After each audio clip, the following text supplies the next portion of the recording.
오늘도 여러분들께 인사를 드리고 있는 크립토 마토입니다. 오늘 나온 소식들을 봤을 때 우려할 만한 소식들도 좀 있었고요. 더불어서 긍정적인 소식들도 있었습니다.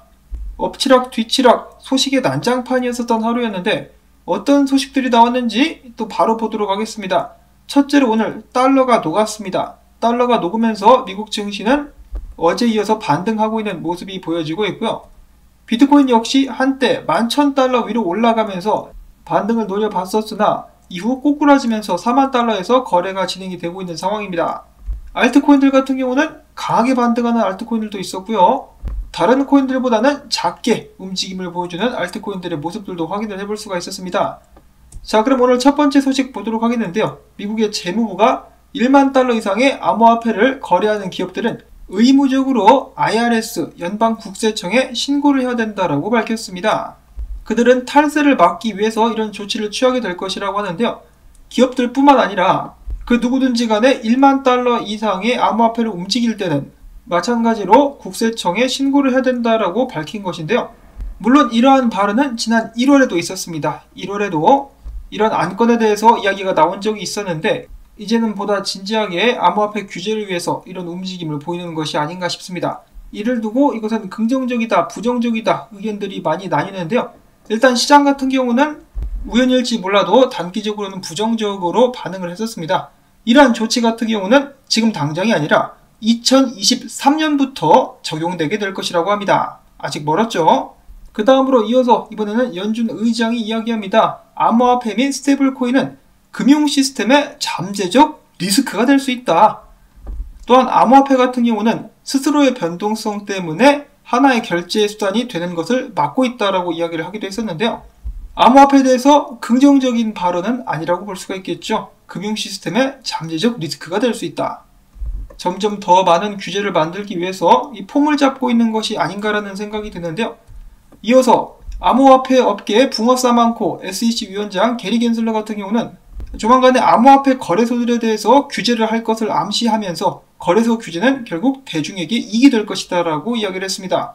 자, 과연 어떤 규제를 들고 나오게 될 것인가? 이 부분 같은 경우는 긍정적인 변화가 생길 수도 있다는 생각이 드는데요. 미국 같은 경우도 암호화폐 거래소들이 비트코인 변동성이 커질 때 갑자기 다운되는 경우가 종종 생기죠. 대표적인 예로 코인베이스를 들 수가 있겠는데 그런 점들은 강력하게 조치를 취할 필요가 있을 것 같습니다. 다음으로 이어서는 미국 상원 은행위원장이 암호화폐 기업에 대해서 좋지 않은 발언을 또 했다라고 하는데요. 그는 미국의 새로운 통화감독청 청장에게 통화감독청이 금융 및 비금융 기업의 신탁은행 인가를 내주는 것을 우려한다라고 밝힌 것입니다.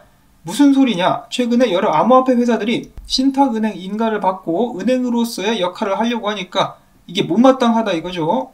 그러면서 예를 든 회사가 앵커리지, 프로테고, 팍소스 등 일단은 조건부로 신탁은행 인가를 받은 회사들, 이 회사들 같은 경우는 몇 달 후에 최종 인가 여부를 결정하게 되는데요. 하지 말라고 압박을 넣는 것이 아닌가 싶습니다. 이렇게 되면은 앞으로 미국 내에서 암호화폐 회사들이 은행 업계로 뛰어드는 것은 막힐 수밖에 없겠는데요.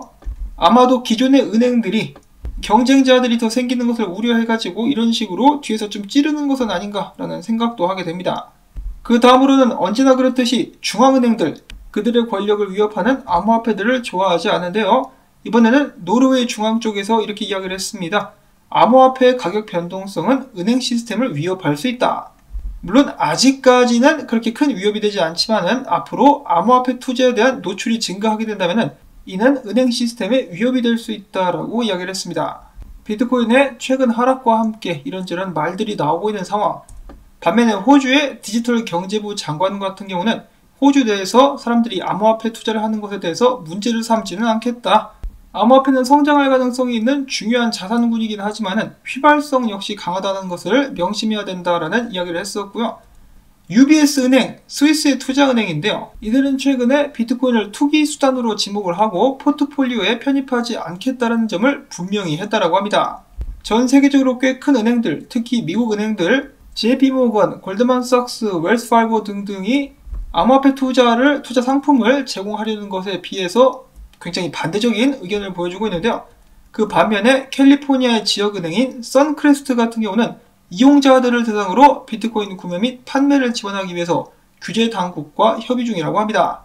이처럼 전 세계 은행들 사이에서도 암호화폐에 관련된 기조는 엇갈리고 있는 모습들이 보여지고 있는데요. 일단 전 세계 중앙은행들은 비트코인과 암호화폐들을 대부분 적대시합니다. 자, 그런데 상업은행들과 투자은행들 같은 경우 HSBC는 비트코인을 극혐하고, 반면에 또 싱가포르에 있는 대형은행 DBS 같은 경우는 암호화폐에 관련된 서비스를 제공을 한단 말이죠. 이렇게 은행들 사이에서 암호화폐에 대한 의견들이 엇갈리고 있고, 투자자들 사이에서도 마찬가지라고 합니다. 얼마 전에는 비트코인이 40만 달러 간다, 60만 달러 간다라고 하면서 많은 사람들의 허파에 공기를 몽땅 집어넣었던 구겐하임 같은 경우, 이번에 그들의 최고 정보 책임자가 나와서 암호화폐 급락장, 튤립 파동 같다라면서 그동안에 비트코인에 가졌었던 의견을 선회하는 듯한 모습을 보여주었다고 합니다. 그는 이어서 암호화폐가 공급이 수요를 잠식했다며 거품이 껴있다라고 시사를 하기도 했었는데요. 과연 그들이 여전히 비트코인의 장기 목표가를 60만 달러로 예측을 하고 있는 것인지, 아니면은 지금 이런 식으로 연기를 피우고 뒤에서는 싸게 매집하려고 벼르고 있는 것인지 계속해서 지켜보도록 하겠는데요. 그 반면에 전 세계적으로 유명한 헤지펀드 투자자인 빌 밀러 같은 경우는 비트코인은 여전히 안전하다, 그리고 비트코인 가격이 떨어졌기 때문에 더욱더 매력적인 자산으로 보인다라고 발언을 하기도 했었습니다. 한마디로 저가 매수할 가치가 있다라는 의견을 내비친 것인데요. 비트코인의 투자를 만류하는 여타 기업들과 상반되는 모습이 보여지고 있습니다. 그 다음으로 이어서 세계적인 사모펀드 칼라일 그룹의 창업자가 자신도 역시 암호화폐 투자를 했다면서 암호화폐는 사라지지 않을 것이라고 암호화폐에 대해서 옹호하는 발언을 하기도 했었다고 합니다. 자, 당연히 암호화폐가 사라지진 않겠죠. 이 조정을 언제까지 받게 될 것인가, 그리고 각 나라에서 암호화폐에 대한 견제를 어느 정도로 할 것인가, 그런 부분들을 일단 주목해서 봐야 될 것 같습니다. 자, 그리고 이어서 리얼비전의 CEO이자 골드만삭스 출신의 유명 매크로 투자자 라울 파리 형님, 그는 이번 비트코인 조정이 건강한 조정이다라고 이야기를 했습니다. 뒤에서 그가 공유한 차트도 여러분들께 보여드리도록 하겠는데요. 참고로 라울 파리 같은 경우는 비트코인 ETF 승인, 미국에서의 ETF 승인 시기가 다가오는 9월이 될 수 있을 것이다 라고 의견을 밝히기도 했었습니다. 자, 과연 비트코인은 지금 건강한 조정 단계에 있는 것일까? 이런 상황 속에서 다시 한번 비트코인 해시레이트가 떨어졌다라는 소식이 나왔습니다. 이번에도 역시 중국 때문인데요. 중국 쓰촨성 채굴자들이 단기 전력 공급 한계에 직면하게 되면서 비트코인 채굴의 한계를 맞게 되자 비트코인 해시레이트가 떨어져 버렸다라고 하네요. 저번에 비트코인 해시레이트가 떨어졌을 때 비트코인 가격도 함께 떨어졌었는데, 과연 이번에는 어떤 영향을 끼치게 될 것인가? 이렇게 약간은 불안하다라고도 볼 수 있는 상황 속에서 그나마 짧은 시간 가만히 있었던 일론 머스크가 다시 한번 입방아를 찢습니다. 일론 머스크 트윗이 워낙 암호화폐 시장에 큰 영향을 끼치다 보니까 이 트윗이 올라오자마자 국내 뉴스에서도 바로 가지고 왔던데요. 그는 이야기하기를 비트코인 채굴에 따른 에너지 소비량이 중견 국가를 넘어서기 시작했다. 소규모 채굴자들이 큰 규모의 경제 없이는 성공하기란 사실상 불가능하다라고 하면서 비트코인의 에너지 소비량을 다시 한번 비판하는 트윗을 올리기도 했었습니다. 자, 과연 이러한 일론 머스크의 비판이 다시 한번 비트코인에 악영향을 미칠 수가 있을 것인가? 엎친 데 덮친 격이라고 지금 현재 볼 수가 있겠는데요. 이런 상황 속에서도 그는 나는 도지코인을 절대 팔지 않을 것이라는 말을 또 하기도 했었다라고 하네요. 도지코인에 환장한 일론 머스크라고 볼 수가 있겠는데요. 도지코인 역시 단점을 지적하라라고 한다면은 많은 단점들이 있을 수가 있겠습니다만, 도지코인의 단점은 지적하지 않고 비트코인만 미워하고 있는 그의 모습이 보여지고 있습니다. 그 다음으로 해서 지금 현재 암호화폐 시장의 심리 상태는 엄청나게 무시무시한 단계인 극단적 공포입니다. 그만큼 많은 투자자들이 이 추가 하락을 우려해가지고 움츠러들었다라고 볼 수가 있겠죠. 자, 그렇다면 과연 지금이 바닥인 것일까? 일반 투자자들이 움츠러들고 있는 사이 엄청난 양의 스테이블 코인 무려 52.8억 달러가 거래소들로 흘러들어갔고, 그와 동시에 19,639개의 비트코인이 거래소에서 출금이 되는 모습이 연출이 되었다고 합니다. 이를 두고 모스코브스키 캐피탈의 CIO 같은 경우는 이 정도로 많은 양의 스테이블 코인들 유입은 없었다. 사상 최고를 기록을 했으며 테슬라의 비트코인 관련 발표 전보다 더욱더 높은 양이다. 많은 사람들이 이번 저점 매수를 진행하고 있다라고 의견을 밝히기도 했었습니다. 그리고 또한 19,639개의 비트코인이 거래소로부터 빠져나가는 데에는 10분밖에 걸리지 않았다라고 하네요. 이거 정말 누군가가 의도적으로 비트코인 가격을 낮추고 계속해서 비트코인을 매집하고 있다는 생각이 안 들 수가 없습니다. 그렇다면 비트코인 하락은 끝나는 것이냐? 지금 현재 비트코인 상황을 긍정적으로 보고 있는 몇몇의 분석을 가지고 와봤는데요. 첫 번째로 찰스 에드워즈는 이렇게 이야기를 하고 있습니다. 비트코인은 10년 동안의 불장 기간에서, 그러니까 즉 불장 기간 동안에 가격이 하락하면서 에너지 밸류 레벨까지 떨어진 적이 단 한 번도 없었는데 어제 처음으로 그 구간을 터치를 했다.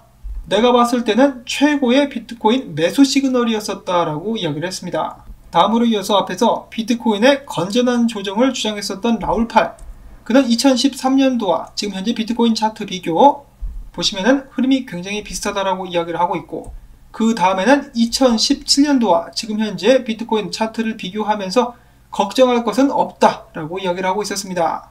그냥 일반적인 불장에서의 조정일 뿐이라고 생각을 하고 있는 것이죠. 자, 과연 비트코인은 지금부터 쭉 올라갈 수 있을 것인가? 이어서 유명 분석가 스타버스트 같은 경우도 비슷한 의견을 보여주고 있습니다. 저번 불장에도 마찬가지의 흐름이었었다. 이 정도로 하락을 했기 때문에 앞으로는 바닥을 찍었기에 상승하게 되지 않을까라는 의견을 보여주었었습니다. 자, 그렇다면 과연 지금부터는 안심할 수 있을 것인가? 여전히 반면에 비트코인 출금만은 못하지만 입금이 꾸준하게 이루어지고 있습니다. 바이낸스로 2084개 어제 입금이 되었었고요. 마찬가지로 빗썸으로도 3057개가 흘러 들어갔었습니다. 그리고 또한 암호화폐에 관련된 분석을 제공하는 크립토쿼런트의 주기용 대표 같은 경우는 다음과 같이 이야기를 했는데요.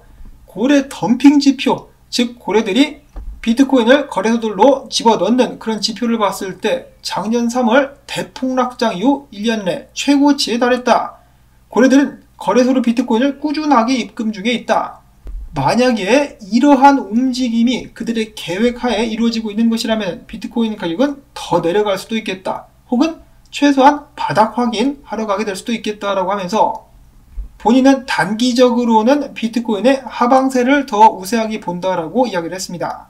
실제로 최근에 비트코인이 하락하기 전에 고래들이 계속해서 비트코인을 거래소로 옮기는 그런 움직임들이 포착이 되었었죠. 이러한 움직임들이 계속되고 있었기 때문에 주기용 대표는 일단 단기적으로는 비트코인 가격이 더 하락하게 되거나 최소한 바닥 이 3만 달러짜리를 다시 한번 보러 가게 될 수 있다라고 이야기를 한 것입니다.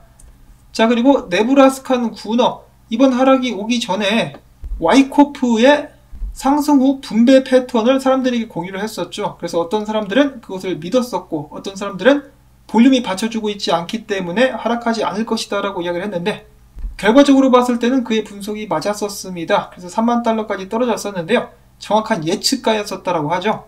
그랬던 그가 추가적인 분석을 또 남겨주었는데요.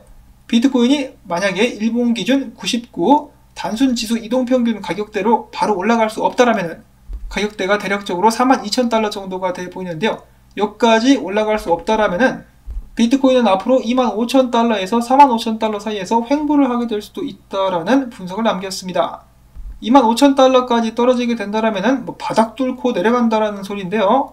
무시무시한 분석이라고 볼 수가 있겠습니다. 자, 이 비트코인의 지금 상황을 놓고도 첨예하게 의견들이 대립하고 있는 모습이 연출이 되고 있는데, 자, 과연 비트코인은 방향을 어디로 잡게 될 것인가? 일단 42,000달러 위에 올라가가지고 안착하게 된다면 하방 압력이 감소하게 될 수 있겠다라고 생각을 해볼 수가 있겠습니다. 그렇게 되기 위해서는 고래들이 비트코인을 그만 던져야 되겠죠.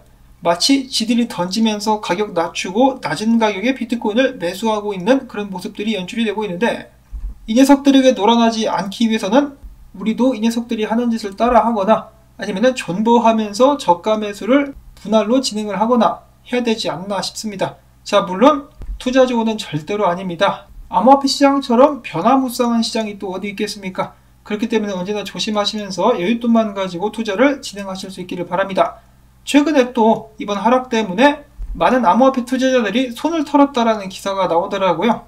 쌀 때 사서 비쌀 때 팔아야 되는데 비쌀 때 사서 싸게 파는 안타까운 모습들이 나오고 있습니다. 그 다음으로는 짧은 업데이트 뉴스들 한번 보도록 하겠는데, 미국의 명품 판매 사이트인 조마샵이 암호화폐 결제를 지원한다는 소식이 나왔었고요. F1 레이싱 팀 레드불 혼다가 테조스와 파트너십을 맺고 NFT 토큰을 발행하게 될 것이라고 합니다. 그 다음에 오늘 솔라나가 코인베이스 프로에 상장될 것이라는 소식이 나왔는데, 상장 펌핑 한번 크게 기대해 볼 수 있을까요? 시장의 상황에 따라서 그 여부가 결정되지 않을까라는 생각을 해보면서 오늘 영상 여기서 또 바로 마무리를 짓도록 하겠습니다. 오늘도 마찬가지로 여러분들께 도움이 되셨다면 토마토밭에 복숭아 던지기 광고 영상 재생을 통해서 지원 부탁을 드리면서 저는 다음에 새로운 소식 가지고 인사를 드리도록 하겠습니다. 안녕히 계십시오.